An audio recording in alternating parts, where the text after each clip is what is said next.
কে বাঁধাকপির পাতুরি বানাবো। সেই জন্য বাঁধাকপিগুলো খুবই পাতলা পাতলা করে কেটে নিয়েছি আর ধুয়ে জল ঝরতে দিয়েছি। এদিকে আমি একটা বাটিতে সর্ষে, কাঁচা লঙ্কা আর রসুন নিয়েছি। এইটা আমি একটুখানি শিলে বেটে রাখবো, তারপরে আবার দেখাবো। আমি গ্যাসটা অন করে নিয়েছি, একটা কড়াই চাপিয়েছি আর এর মধ্যে অল্প তেল দিয়ে আমি কিছুটা পেঁয়াজ একটুখানি ভেজে ভেজে রাখবো।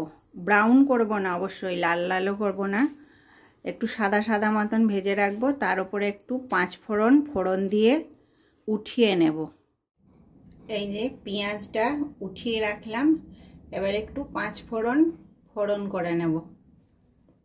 একটা আমি গামলা নিয়ে নিয়েছি, এর মধ্যে বাঁধাকপিটা একটু জল তো আমার ঝরানোই আছে, তাও একটু চিপে চিপে উঠিয়ে নেব। আমি বাঁধাকপি ভাপাবো না, আমি কাঁচাতেই করব।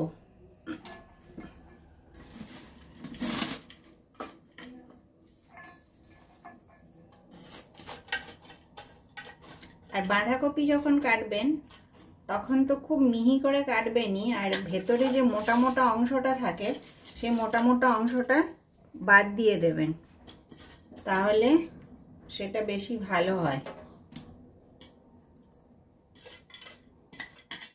বাঁধাকপিটা নিয়ে নিয়েছি আমি, এর মধ্যে পরিমাণ মতন আমি নুন দেব।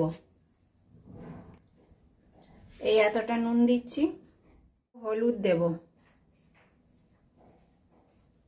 এবারে খুবই ছোট ছোট করে কেটে রেখেছি টমেটো কুচিটা দিয়ে দিলাম। এবারে তখন যে দেখিয়েছি আমি সর্ষে, লঙ্কা আর 2-3 কোয়া রসুন বেটে রেখেছিলাম, সেটা দিয়ে দিচ্ছি। এই যে 5 ফোড়ন আর পেঁয়াজ, 5 ফোড়ন আর পেঁয়াজটাও দিয়ে দিলাম। গরম করে রাখা তেল আছে, ওটাও ঢেলে দেব। ওটাও আমি ঢেলে দিলাম। আর কিছুটা আমি মটরশুঁটি দিচ্ছি, আপনারা এটা দিতেও পারেন, নাও দিতে পারেন। আপনারা এর মধ্যে ইচ্ছা করলে আলুও দিতে পারেন, আমি আলু দেব না। এবারে এগুলো খুব ভালো করে হাতে করে মাখাতে হবে।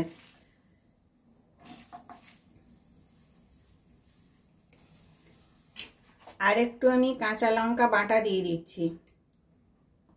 মাখাতে মাখাতে কতটা কমে গেল, এরকম করে ভালো করে চিপে চিপে মাখিয়ে নেবেন, সব জিনিসটা যেন একসঙ্গে মিশে যায়। এদিকে আমি এটা তাওয়ার ওপর করব, আপনারা কড়াইও করতে পারেন।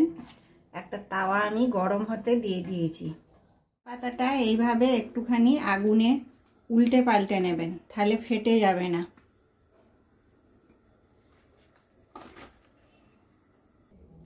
কলা পাতাটা আমি 2টো কলা পাতা নিয়েছি, এইভাবে পেতে নিয়েছি। তার উপর সামান্য একটু সর্ষের তেল দেব। তেলটা একটু এপাশ ওপাশ করে লাগিয়ে নেব। তাওয়াটা আমার গরমই আছে।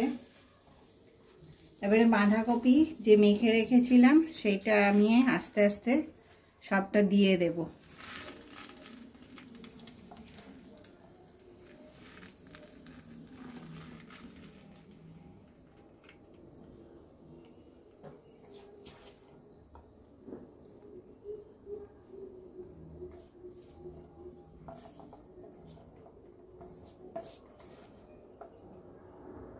এই তলাতে যে জলটুকু আছে এটাও দিয়ে দেব।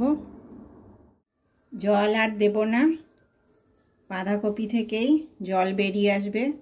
আর আরও আমি 4টে কাঁচা লঙ্কা ওপর থেকে চিড়ে দিয়ে দিলাম।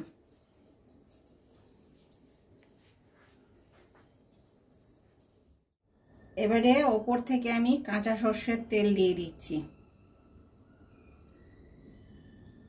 আপনারাও একবার এইভাবে, তেলটা একটু বেশি লাগবে, এইভাবে আমার মতন পাতুরি বানিয়ে দেখবেন, এটা খেতে খুব টেস্টি হয়।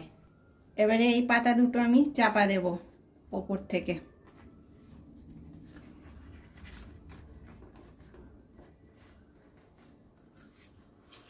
এবারে আমি গ্যাসটা অন করে দিলাম। তাওয়াটা তখন গরম করে অফ করে রেখেছিলাম, আর আমি এই ঢাকাটা দিয়ে চাপা দিয়ে ভালো করে ঢেকে দেব, আর এটা সিম আঁচে হতে থাকবে। আমি এটাকে একটু উল্টাবার জন্য আমি একটু গ্যাস থেকে নামিয়ে নিয়েছি। নামিয়ে নিয়ে এরভাবে একটা থালা দিয়ে দিলাম। থালা দিয়ে এটাকে এইভাবে উল্টো করতে হবে। এইভাবে উল্টো করে দিয়ে আবার তাওয়াটা এরকম রাখতে হবে।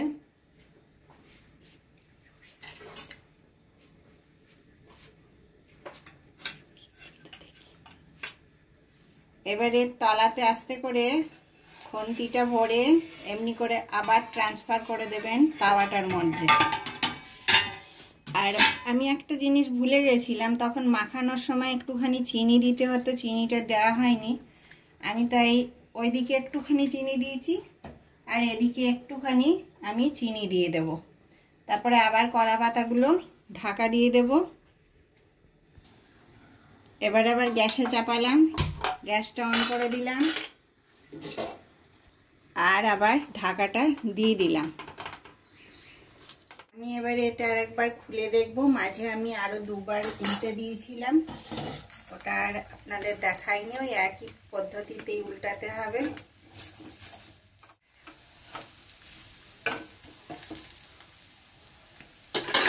আর একটু পাতাটা ঢাকা দিয়ে দেব।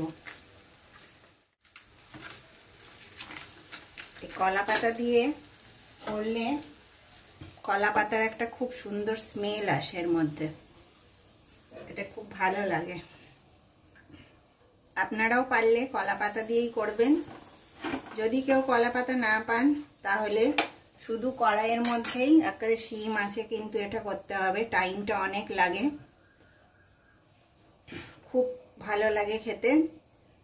আর আমার চ্যানেলটাকে আপনারা লাইক শেয়ার সাবস্ক্রাইব করবেন, আমার পাশে থাকবেন। আবার খুলবো, এবারে হয়ে গেছে।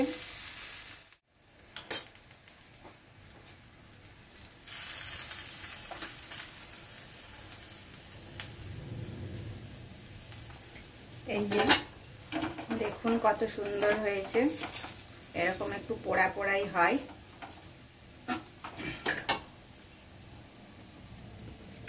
আপনাদের কেমন লাগলো অবশ্যই আমাকে জানাবেন।